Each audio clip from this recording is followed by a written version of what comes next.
You can try to hold back the waves, but they will always wash upon your feet.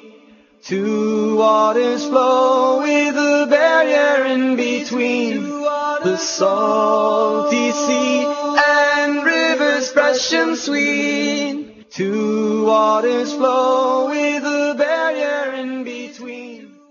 بسم الله الرحمن الرحيم الحمد لله رب العالمين والصلاة والسلام على نبينا محمد وعلى آله وصحبه أجمعين. Dear brothers and sisters, thank you for joining us. Wassalamu alaikum wa rahmatullahi wa barakatuh, and welcome to a new episode of Contemporary Fiqh Issues. We have with us again in the studio today our special guest, Sheikh Asem bin Luqman al-Hakim. Sheikh Asem, welcome. Jazakumullah khair for having me. Barakallahu feekum. Sheikh Asem is one of the well-known callers and du'at who has traveled extensively across the world giving da'wah and lectures to Muslims and non-Muslims alike. Sheikh Asem, in the last episode we were discussing the issue of beautification in Islam, and you mentioned for us the issue of hair and the categories regarding beautification, that which is permissible, that which is not, and generally it falls under, from what we gathered, that anything that changes the creation of Allah, unless specifically mentioned by the Quran or Sunnah, is impermissible. We were going over the issues of hair that's impermissible to remove for both men and women. We went over the issue of hair that's up to them, and the hair that is obligatory to leave.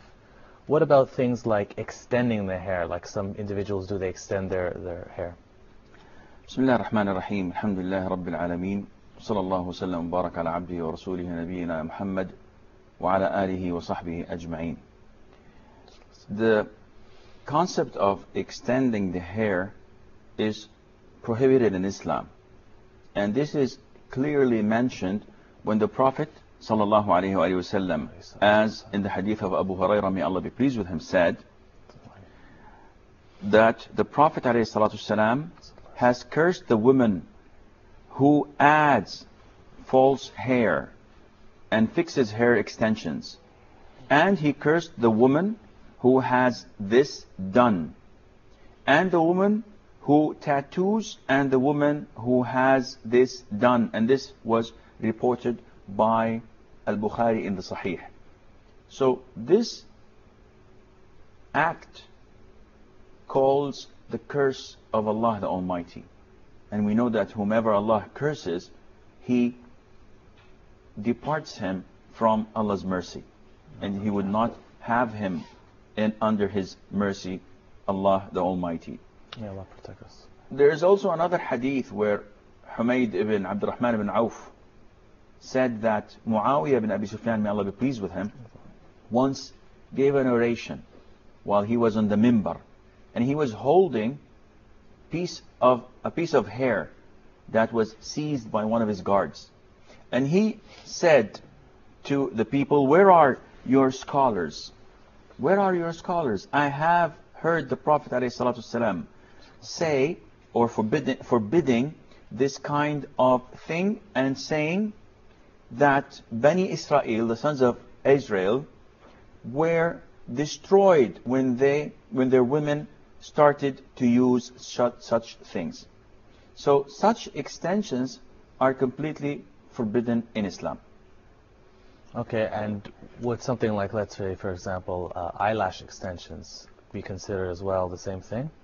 Well, some scholars say that it takes the same ruling, because first of all, it changes the creation of Allah.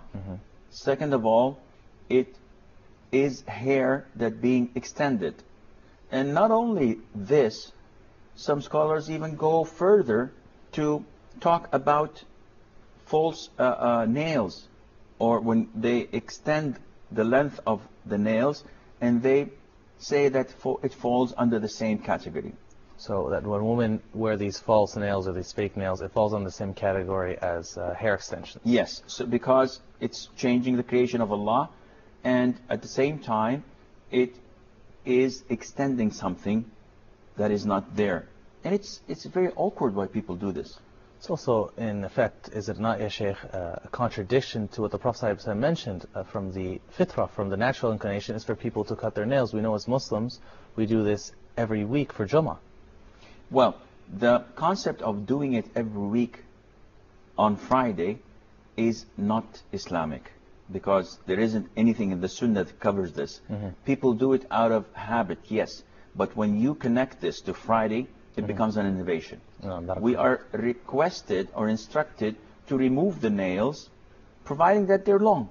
And in the hadith of Aisha, may Allah be pleased with her, she said that clipping the nails is part of the fitrah, the nature. And the hadith of Anas, may Allah be pleased with him, he said that the Prophet gave us 40 days. And this is the maximum. Scholars such as Al-Imam al-Nawawi, may Allah have mercy on his soul, said that this does not mean that one should wait until 40 days and nights, because this, to some, would have their nails this long. But this means that even if your nails do not grow normally, on the 40th day or night, you have to clip your nails, even if they do not grow normally. Nowadays, it's the other way around. We find people extending their nails. Or purposely growing them. Yes, and this is not only found in women, it's also found in men. I've seen a lot of men clipping their nails, but they're keeping this finger and this long. Why would they do this? I ask so many of them, and they give me so many lame excuses.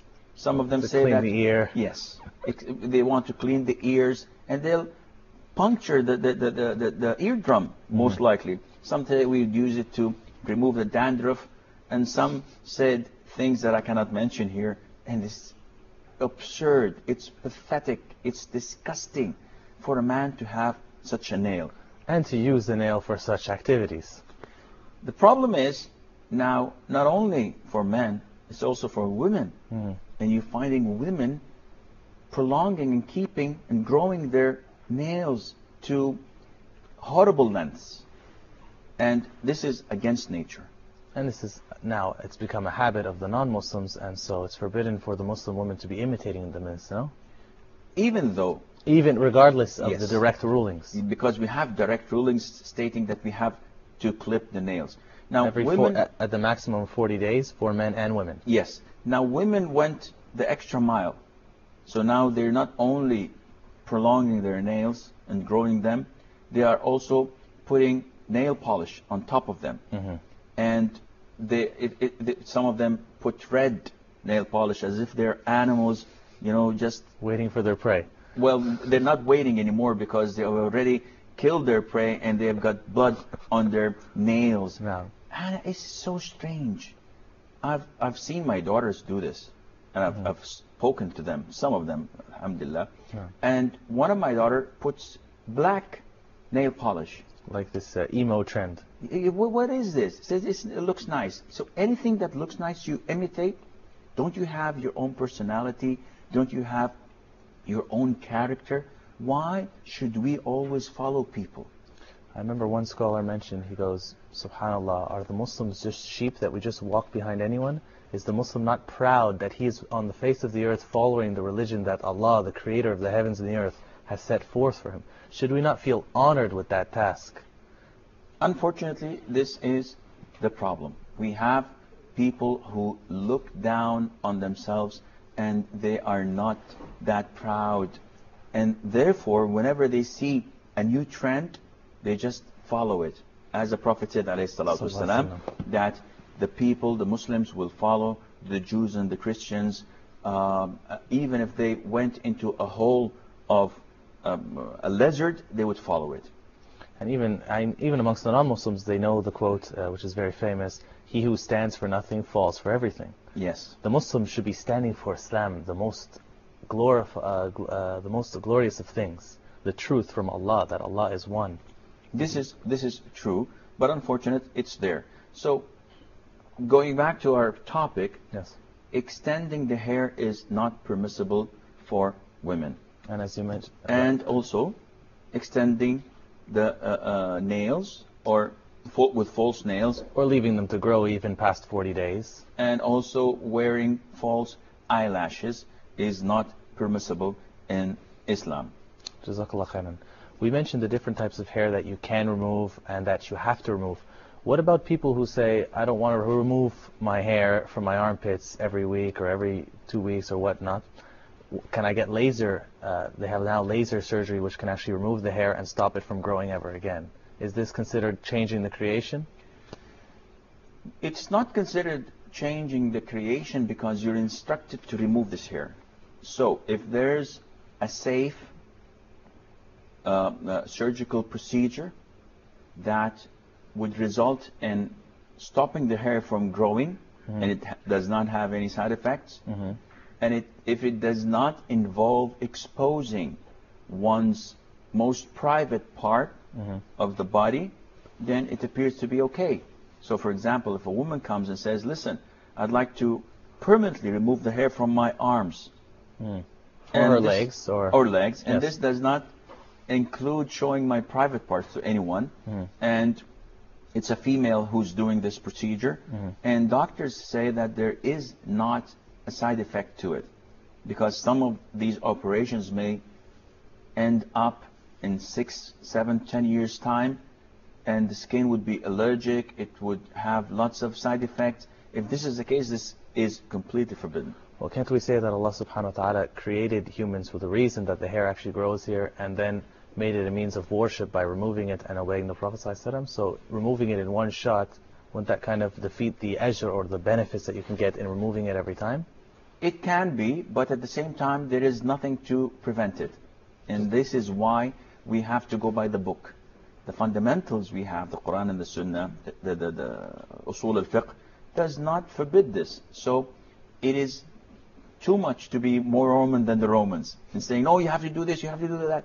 As long as the Sharia allows it, alhamdulillah, we give room to the people to breathe. We don't want to make the religion too difficult for people. And at the same time, we don't want to make the religion so easy to the extent that it does not become religion anymore.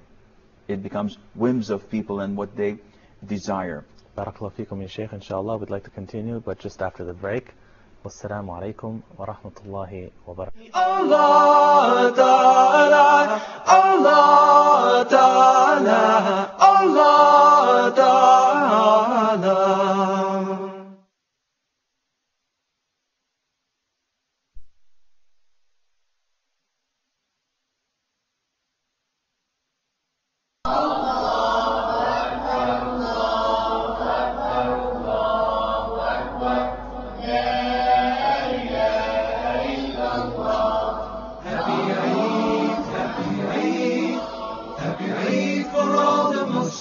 That go wise, we are one, as long as we are Muslims. May Eid bring you happiness and peace around the world, and wash away the sadness, and your problems all be solved. Happy Eid, happy Eid, happy Eid for all the Muslims that go wise. Eid Mubarak. Eid Allah Ta'ala, Allah Ta'ala, Allah Ta'ala. Assalamu alaikum wa rahmatullahi wa barakatuh. For those of you just joining us, we were just discussing the issue of beautification with our special guest, Sheikh Asem bin Luqman al-Hakim. Sheikh Asem, you were discussing for us, barakallahu feekum, the issue of extending the hairs and how the Prophet ﷺ specifically forbid it in all its forms. What about this modern phenomenon of people wearing wigs or wearing these hats that have these fake braids or fake hairs hanging from them? Okay, I love these hats. My girls bought them once, and when they put these caps, young girls, they were about 6 or 7 years old, and they had these fake braids going on the sides. They looked so beautiful, and I loved it. But then it clicked and said, oops, this is not right. And I immediately told them to take it off. They didn't like it. They're young, but again, this is religion. We have to follow the Quran and the Sunnah. The Prophet ﷺ cursed the women who extend the hair with false extensions. It's really not something we want to be relaxed with. We have to be very careful. The wording of the Prophet ﷺ is very, very specific and very heavy. Yes. Now, one might argue and say, they were children, so Allah will not punish them. And the answer is yes, Allah will not punish them, for sure. But He will punish me. For allowing it. Yes, because I'm the guardian of the children. So if I go and tell my child, here's a cigarette, light it and have a few puffs here and there, or if I give him champagne to drink, he's not sinful, I am. Or even if you see your child reaching for a bottle of chlorine and he's about to drink it and you have the possibility to stop him and you don't. It's the same thing. So this is not permissible in Islam. Likewise, it is not permissible to wear anything that gives the impression that this is hair. For example, hairdressers, where I come from, women, when they go to weddings, they tend to make a trick. So they bring a piece of cloth and they put it on their skull and they cover it with their own hair. So it gives the impression that they have thick and big hair. This is also considered to be extending the hair, because and deceiving. Yes, it's a form of deceit. Likewise, if they extend the braids with human hair, but not their own, or with pieces of cloth that would look like hair, but it's not hair, and people would think and be deceived that this is the true length of the hair when they see it. So anything that gives the illusion of hair, but things like ribbons or things like a woman wearing a hat or something like that, or a man wearing a hat, these things are allowed. This is definitely allowed. So I'm wearing this scarf, what we call a ghutra. A woman is wearing a hijab or a scarf on her head. This is permissible because it's not hair. If a woman braids her hair and puts in between ribbons with nice colors, yellow, brown, black, whatever, and people can see that these are ribbons. They're not actual hair. They're not actual hair. This is permissible. Going back to your question regarding wearing the wigs. Wigs are hair. So whenever you see someone wearing a wig, you would think that this is actual hair. This is not permissible, but it is permissible in few cases. It is not permissible, for example, for a woman to go wanting to beautify herself. She wears a wig with long hair, with blonde hair, with black hair. This is haram. This is forbidden. It's even worse when a man does this. So if we have someone who's like 50 years old or 60 years old who's bald and he wears like hair on his head and he looks like 20 years younger, this wig is forbidden for him and he's cursed because of it. Well, that's a good point that you mentioned, because the Prophet ﷺ in the hadith mentioned specifically women. So if a man was doing it, it might even fall under imitating women at the same time, no? Well, if he has a big beard, it wouldn't be so. But it is not only imitating women, it is the text that the Prophet told us, the evidence of cursing those who change the creation of Allah. And in some courts of law, in some countries, you get even the judge, the lawyers, the whole people in the courtyard wearing white wigs. And this is not It's very proper. common in the past centuries in Europe that the men used to wear these big white wigs for whatever reason, I can't imagine. Maybe just to make them look like sheep, peaceful and fair, I don't know. But this is not permissible in Islam, and it's completely forbidden. Okay, so we've established, barakallahu feekum, that wearing a wig takes the same ruling as extending the hair. It's a form of deception. It's a fake image of hair on the individual. On most cases. In most cases, except you said there were some exceptions. What would those exceptions be? The exception would be when wearing the wig would be a correction of a deformity or of something that is a defect. So let's say a woman had, and we ask Allah to protect us, had cancer, and she had the chemotherapy treatment where she has hair loss, and she wants to still be beautiful for her husband and make it easy for him in this hard time as well. This is permissible. If a woman becomes bald because of this, this is permissible.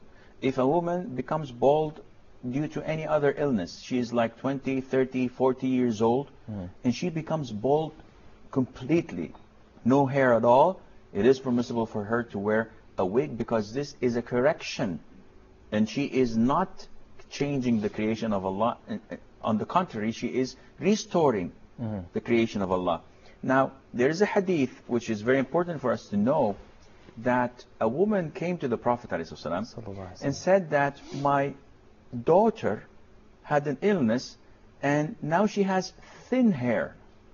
It's not gone altogether, but it is not as rich and thick as it used to be. And she's going to get married, so is it permissible for me to extend her hair? And the Prophet said, no, it's not. Scholars say that because of the extension of the hair falls under the Prophet's cursing. The direct legislation. Yes, and she had hair. Now, the wig is permissible for a woman to wear when the hair is completely gone. Not when her hair is just a bit unsatisfying. Yes, when she's completely bald, as in the case of the chemotherapy or in the case of an illness that causes a woman's hair to completely fall.